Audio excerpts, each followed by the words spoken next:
Hi people, hope you're all well. Thanks for coming to my channel. This is the first Olympic video of these games. I'll probably make others in some context. I did watch the opening ceremony. The bulk of it was taken up by the athletes' procession. Obviously, very different this year.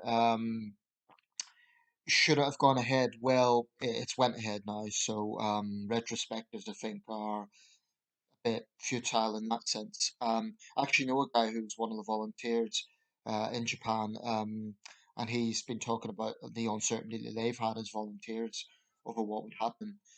One did get the impression that the overall tone of the event was a little bit somber, a little bit more muted than usual.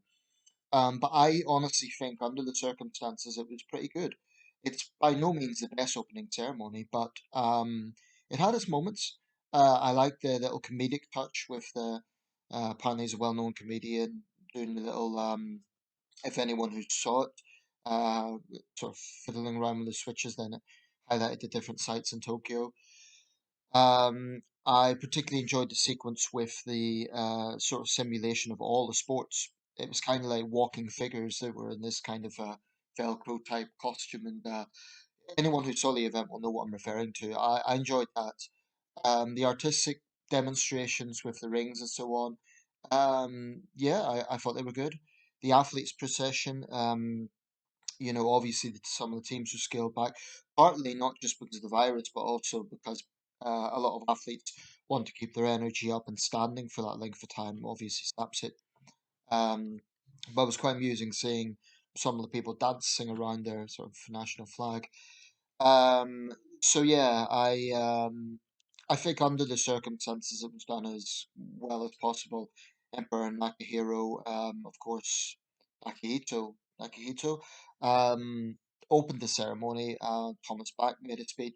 So there were some of the conventional things going on, but you definitely got the impression Naruhito, excuse me, Emperor Naruhito, who's new to the throne. He's only been on the throne for 2 years, but one got the impression that it was different from other Olympics, and the branding issue is still strange. It's Tokyo 2020, not 21. They've still kept that branding, so there's just a whole. As a games, this one's going to stand out for being unusual in that sense. There's another thing, since this is about the Olympics, that I want to briefly look at, which is the new selection process for host cities. So, for a long time, it was a case of a host city would be named, there'd be the bidding cities, they would put in their bids, the promotions, and so on, and then the host city would be named in a neutral city. So, for example, when London was decided in 2005, that was announced in Singapore. London, of course, beat Paris. London hosted in 2012. And that was the way it was going. Tokyo won, for example, in 2000 and in 2013, I believe it would have been named. But they've changed that now so that the announcements for the host cities are kind of simultaneous, so that well, actually, the next three host cities have already been named. I'm not sure what I think about that. So we know Paris 2024, Los Angeles 2028, Brisbane 2032. Brisbane 2032. That's 11 years away. I'm not sure I like that technique. Nothing against Brisbane, there is some limitations on which cities can host because some of the countries that have tried to get a bid, it's simply too hot. I mean, you can't realistically have an Olympic Games in Abu Dhabi or Delhi. They're just too hot for athletic events. You can imagine when people are particularly in the athletics. Um, I don't think that would be practical, but you want variation. In terms of variation, Paris and LA have already hosted. Paris, I believe, in 1900 and 1924. I'm a bit of a geek with Olympic history. Los Angeles, 1984. Um, Brisbane's never hosted, but it will be the third Australian city to host. Well done, Brisbane. I don't take anything away from them, but it just seems that I'm not sure I like the process of going so far ahead in the future because it takes away the sort of anticipation of who will host and the excitement around that. And I do think you need some variation in terms of geography. as much as possible. So those free choices are kind of conventional. Like I say, Paris and Los Angeles have hosted before, Australia's hosted before, so it's not really original in that sense. But of course, the most important thing is what is the most suitable venue as a host city. Um, I imagine next year's Olympics is going to be very controversial. It's in Beijing, of course, the Winter Olympics. You could imagine there's going to be politics around that. Anyone who hopes that there's no politics in the Olympics is being naive. There's always politics in the Olympics in some sense. That's maybe for another video. What I'm going to run this one off on is a question. Why is Team GB not Team UK?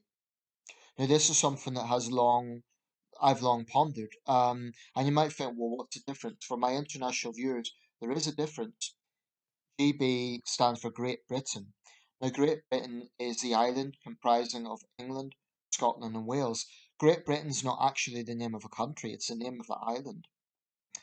Um, and for a long time, there's been some contention from Northern Ireland Unionists and others that this branding excludes Northern Ireland because Northern Ireland is part of the UK, it's not part of Great Britain. So, to be truly inclusive of the four nations, surely it should be Team UK. However, I decided to look this up because it's something that I've long wondered about. And I've long felt it was a bit of a snub and I couldn't comprehend it. Like, is the Olympic Committee just ignorant about constitutional history or what? So I decided to look this up. And there is actually a reason for it, if anyone else is wondering. And this is from the Rio Olympics, so the articles from 2016 by Amy Willis in the Metro. I'll just read a bit of this out. Um, While Team G won an incredible 15 gold medals in the Olympics, some are still scratching their heads over the team's name. Given that the moniker Britain excludes Northern Ireland from the Union of England, Wales, Scotland, and Northern Ireland, it seems strange for the Olympic Committee to have chosen a name that doesn't honour all the countries in the team. Instead, many have wondered why the team wasn't called Team UK. In terms of branding, just this is my point, it's two letters, so it wouldn't cost more, I wouldn't have thought, in terms of branding as this would be a much more inclusive. Well, there is actually a reason. Team GB is actually the short form of the name of the UK's Olympic team. The official name is actually Great Britain and Northern Ireland Olympic team, which is more inclusive. That's obviously mentioning Northern Ireland.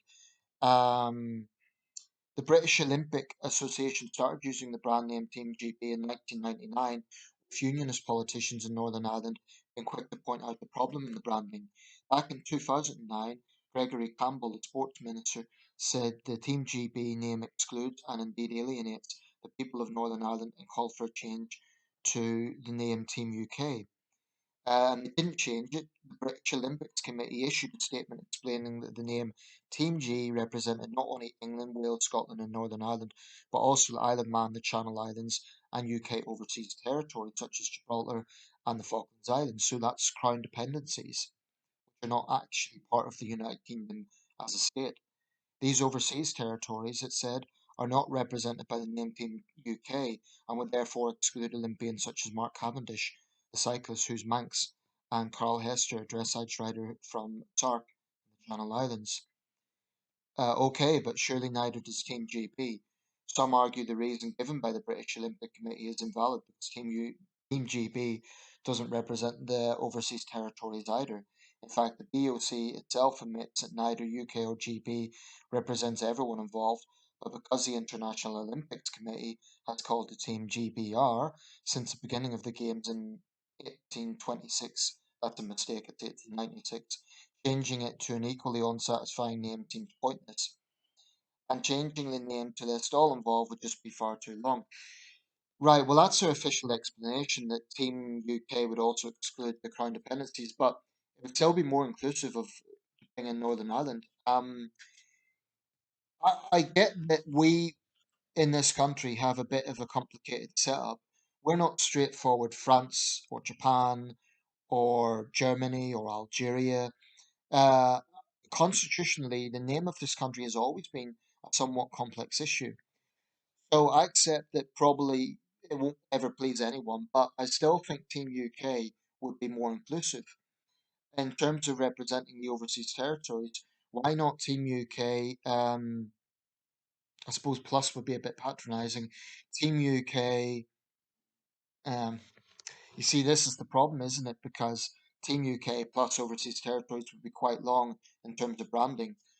Um, but I'm not sure that that explanation's really. I suppose if Team GB is just an acronym for the shortened form, okay. But as critics have said, it still looks good to Channel Islands. So let me know your thoughts. I want to hear if anyone thinks it would be a better choice. I mean, I must admit, being from Northern Ireland, I've long felt that way. I've long felt that it is a bit of a snub, and I've not understood it. It's a bit like, in Northern Ireland, we used to get irritated by you'd see advertisements on TV and little writing the bottom excludes Northern Ireland. There is a long-standing sense, and it could be that things like this might galvanise more nationalist opinions in Ulster and drive it more to a united Ireland. I mean, I'm not saying the name of the Olympics team is going to necessarily change that, but I do feel that for a very long time, people in Northern Ireland have kind of felt that we are secondary to the rest of the United Kingdom. And, I don't want to put too fine a point on it because you could get into the territory of whining and sounding like it's a victimhood mentality, which I don't want to do.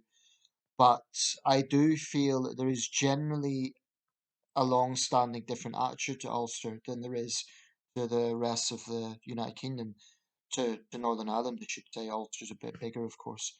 Um, so let me know your thoughts. Some might say it's a non-issue, it's a trivial thing. I'm not sure. I mean, the rest of the world is already confused about what this country is called. Team UK would also clarify the actual name of the state, because Great Britain is not a country. Great Britain is an island. Um, the UK is the state. So that would be another positive reason to change it, would be to help the world understand. I don't blame international friends when they visit this country to be confused what's England, what's Britain, what's the UK. I don't blame them for getting confused because we make it confusing. So let me know your thoughts. But anyway, I was watching some of the swimming events there. Adam Peaty is ahead for the British. I think it was the men's 100-meter medley. But Britain is Britain here is truly an Olympic superpower. In fact, in the history of the Games, this is interesting. We are second among all countries. The Soviet Union was second, but that was a union as opposed to a single state. Um, so that's quite something. We're truly an Olympic superpower. The Americans soar ahead of anyone else. They've got almost 3,000 medals, but we are second with 886 medals. And that, honestly, I would have thought maybe Germany or maybe uh, China even, but I suppose you could say that China hasn't entered the game. I mean, we've been in the game from the very start. China entered, I think it was around the middle of the 20th century, so they haven't had as long. But I must admit, I've got some patriotic pride over that. I mean, we really are a sporting superpower, and we can be proud of that. I mean, second in the world of all the countries competing in the Olympics, we have the second highest medal count. That's incredible. 886 cumulative medals. Having said that, when big countries, I'm talking in a sporting sense, like Britain, China, Australia, the United States, are all Olympic powerhouses.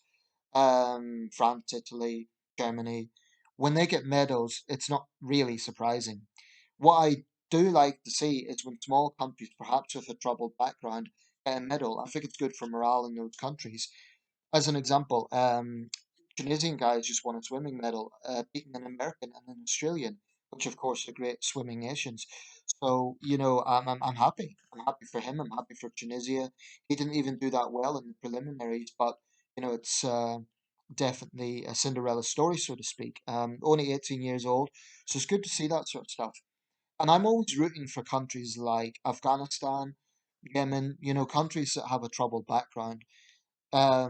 Obviously, a competitor getting a medal won't change the conflict back home, but I do think it could give a little bit of hope to people and a little bit of optimism. So I hope there's some breakthroughs this time round. I hope some of those countries that haven't done well in the past, or maybe have a troubled background, I hope they can break through and get a few medals. that would be, I think, good for their national morale. Because, Britain, we're pretty much guaranteed to get medals. So is China, so is Japan. Japan, incidentally, has done well in the opening events, which is always good for a host nation. Let me know your thoughts, but that's my take on some Olympic issues.